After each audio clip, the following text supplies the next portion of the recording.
welcome to this month's, or rather the last 2 months, list of games that I've been playing outside of my YouTube channel. I didn't end up doing one for the last month for 2 reasons. I kind of ran out of time. It was just a very busy month. On top of that, there really wasn't anything new from the previous month of games that I played. I just spent so much time playing Rimworld, and that was pretty much it. It was ridiculous. This month, however, I have gotten to play a couple of new games, so that's been exciting. So this video will be covering Fortnite, which I've been really enjoying, Rimworld to discuss some of the mods that I've added, and finally I will be reviewing the Yonder Cloudcatcher Chronicles, talking about my thoughts since my initial review video that I did. I would also include my time at Portia, but I've actually turned that into a series on the channel, so it kind of got itself kicked out of this list. So here we go. The first game that I want to talk about is Fortnite. It's a game I've been playing on and off since I got it when it was first released. I've even put out 2 videos on the game. That's how much I've been enjoying it. It's not a game I would recommend for people who like to play alone. I think that there are certain times that it would become overwhelming and repetitive if you're on your own. You do have an option to join randomly with other players, or you can play with your friends, and I think that that would help make the game have longevity. That said, there are quite a few different types of missions that you can do. There's like a main quest that you follow, but they're pretty open. Like, they'll do something along the lines of complete 2 missions at this level. They don't tell you which types of missions, so you can kind of decide which ones you need the resources from, or which ones you just enjoy more.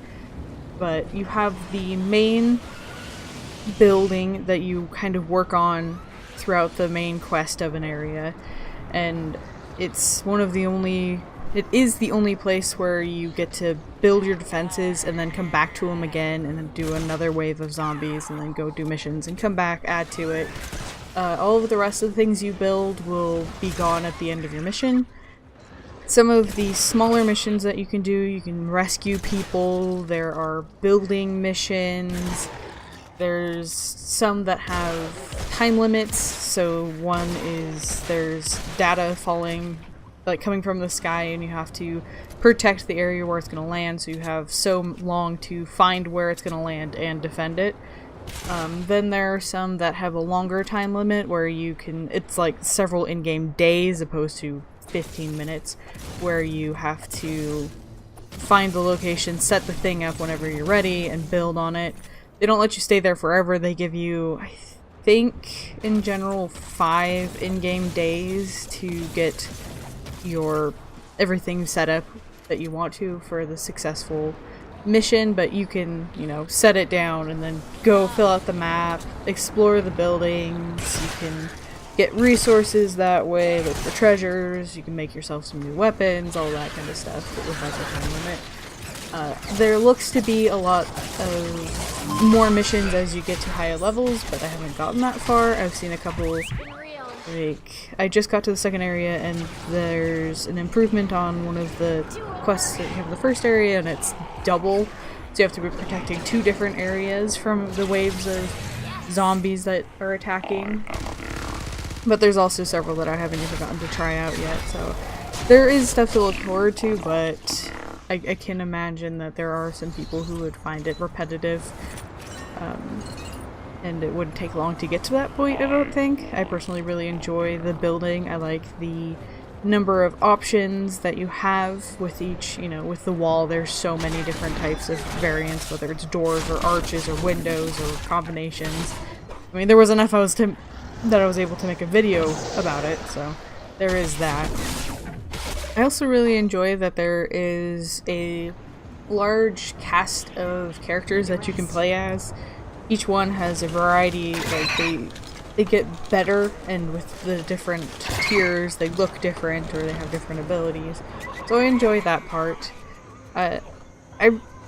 It's not a bad game, and eventually it's going to be a free-to-play game, I think sometime in the next year, which is crazy with how much I had to spend to play it now, that it'll someday be free-to-play. Some people are really bothered by their free-to-play mindset. Some people are even saying that it's a pay-to-win kind of style, but I personally don't see it in that way. You can put in more coins to buy these random loot llamas that give you cards with anything from weapon blueprints to new heroes to survivors. There's just all kinds of stuff you can get from these llamas. But you can also very easily get these coins just by completing quests and doing different tasks in the game will give them to you. So it's not like there's no way to get these loot llamas that someone could pay for. You also don't do anything against any other players.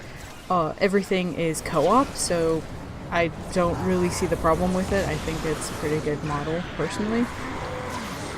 So if you're interested in shooting zombies, building forts and defending them, exploring, because there's just small details that add these little stories. Like, somebody found a wall, like they tear down a wall and there's a coffin and like a pile of clothes and a fireplace, and it's like, what was happening right here? You can find teddy bears set up to play out a scene.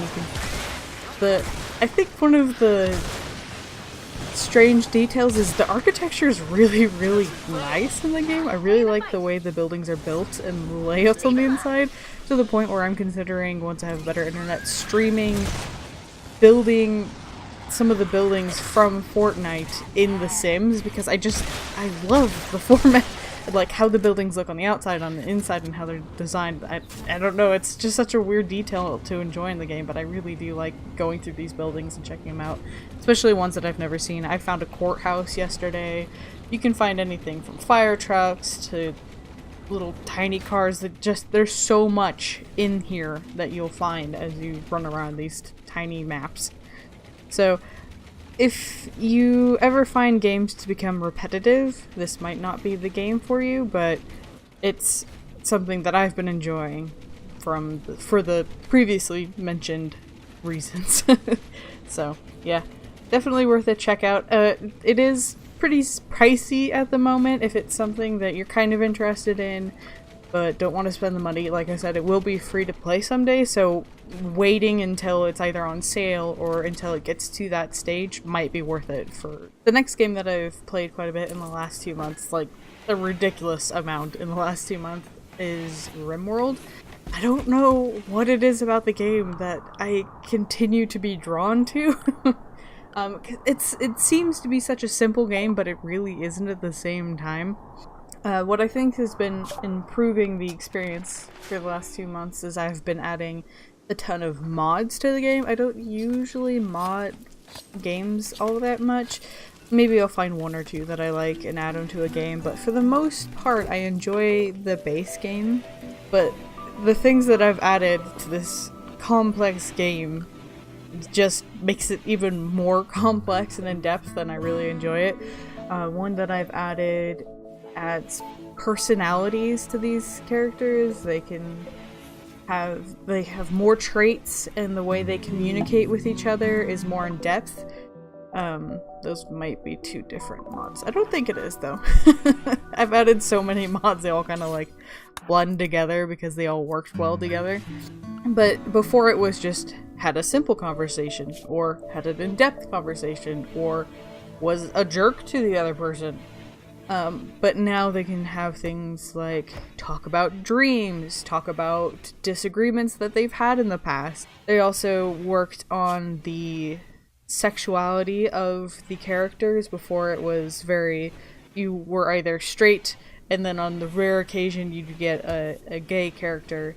But then you'd only have one in the colony, and so it was just kind of like a burden almost, whereas now it's a lot more fluid, which works nicer. There's just so many more traits to these characters. you learn to like them a lot more, because there's just so much more to them, and the way they talk to each other. Like, I have 2 sets in my current game that are married, and they came that way, and their relationship is kind of dull, and that was just kind of how it was in the base game, whereas I have one pair who have, if you look at their conversation page, it just like fills up the screen because of all the different topics that they enjoyed talking to each other with, and it makes so much more sense that they ended up getting married. Another thing that I've added to it is more in-depth gardening. So there's so much more you can plant, and they have better quality. So like the first tier give you, you know, a base value of nutrition, and then you can grow bigger and better fruits and veggies, which will provide more. They also give you vegetarian options, so you can grow mushrooms that they can use in place of burger or something, so that you have more options for how to create recipes for your little ponds.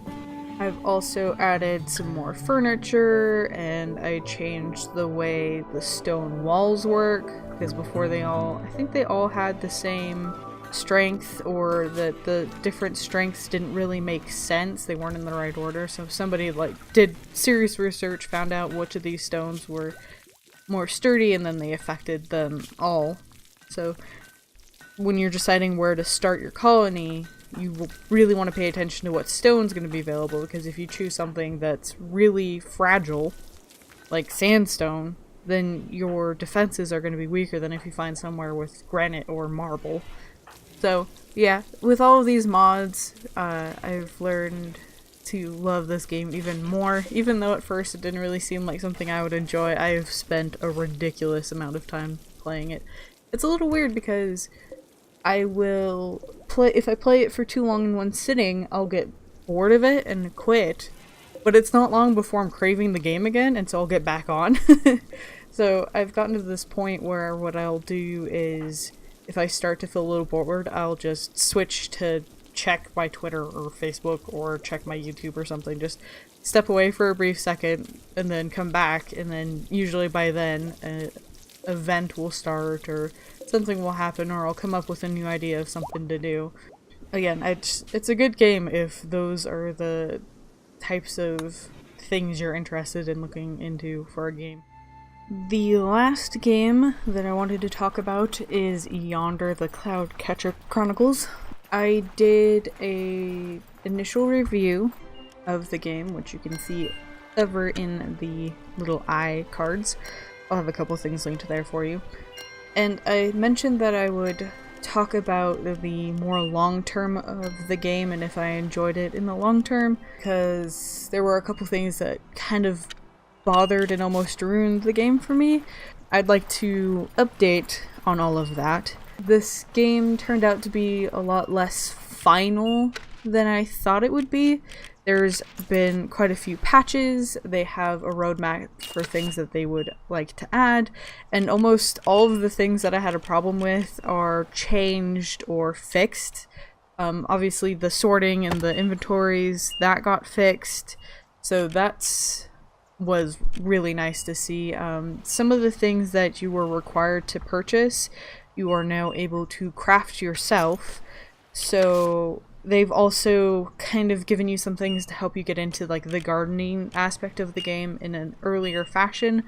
I think when I had initially shown off the game, I had completed the main quest and done all of these things, and I still had no idea how to garden. Whereas now they give you a place where you can go purchase plots until you're able to, I think, build them. So that was really nice to see. They're also going to be adding new ways to sort your inventory, which was something that I was really hoping they'd fix. They're going to be adding new waypoints and ways to fast travel or recall. There would be a portal at the farm. They were thinking about changing the way some of the tools worked. They've also talked about future content and DLCs, so they were thinking about adding more critters, and there'd be like a home-based DLC, or maybe a cat DLC, additional quests, maybe festivals. So they have like this huge roadmap on Steam. There's a couple of them that they've actually already added into the game. For example, they fixed the sorting, but they've also increased the size of the inventory. They fixed some things like they've added a gamma slider to adjust how bright everything is. They've given some other improvements and just quality of life fixes. So most of the things that I had problems with have been fixed. They're going to be adding a way to camp so you could skip time. So it's actually really exciting knowing that they are going to be adding to this game in the future, because it adds more to do, more content, because it is a really beautiful and pleasant game to play. Despite all of the things that I had problems with, I did continue to play it. So the people are really, really nice, like on Twitter and stuff. They're so cool, and I really look forward to seeing where this game goes, and I'd probably consider buying some of the DLCs that they've considered putting out in the future.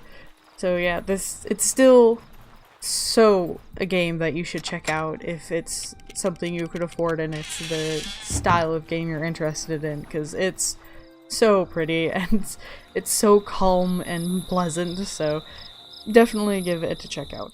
So those were some of the games that I have been playing in the last 2 months outside of my channel. I hope you guys saw some games that you are interested in. Most of them are definitely worth giving a try if you haven't already. If you're looking for more games, if you haven't already seen them, you can always check out my other monthly reviews. They cover different types of games and do these little mini reviews for them. But until next time, I hope you have a wonderful day.